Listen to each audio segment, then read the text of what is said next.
Hello दोस्तों, विमल गीत वाटिका में आप लोगों का स्वागत है। दोस्तों नमस्कार।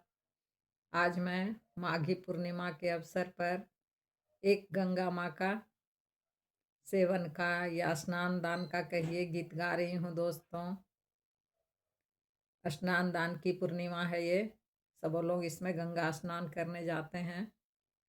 हो सके तो आप लोग भी जाइएगा। दोस्तों गीत को अंतिम तक सुनिएगा और पसंद आए दोस्तों तो लाइक शेयर ज़रूर कीजिएगा।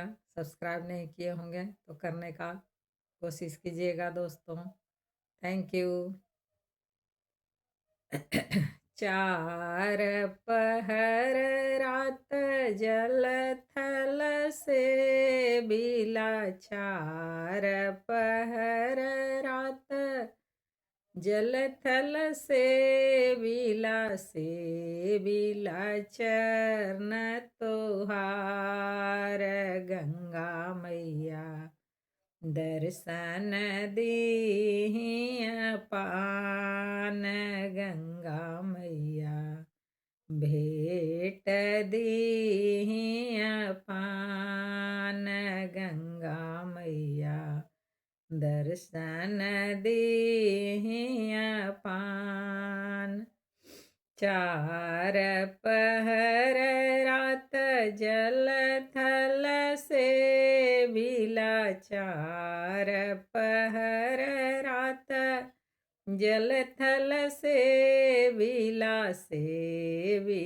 चरण तोहार गंगा मैया दर्शन दीहिया पान गंगा मैया भेटली हमार गंगा मैया दर्शन दीहिया पान। मांगू मांगू तिरिया कौन फल मांगू, मांगू मांगू तिरिया कौन फल मांगू, जो तोरा हृदय में बुझाए गंगा मैया दर्शन दीहिया पान गंगा मैया भेटली हमार गंगा मैया।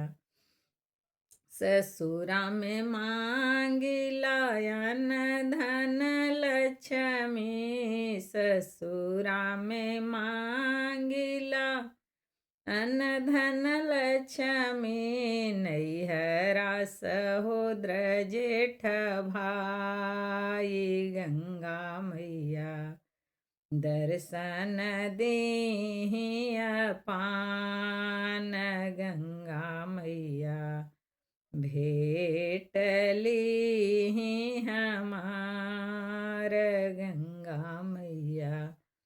अपना ल मांगिला अवधा सिंदूरवा, अपना ल मांगिला 16 सिंगरवा, जन्म जन्म यही बात गंगा मैया दर्शन दीहिया पान गंगा मैया भेटली हमार गंगा मैया।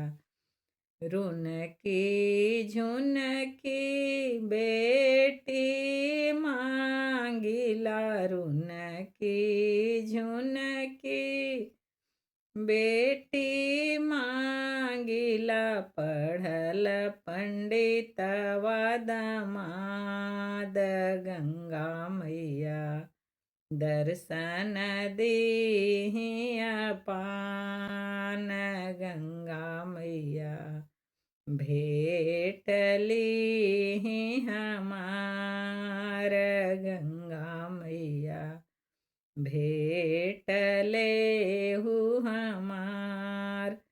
घोड़वा चढ़न को बेटा मांगिला, करवा चढ़न को बेटा मांगिला, गुड़वा दवन को पतो है गंगा मैया।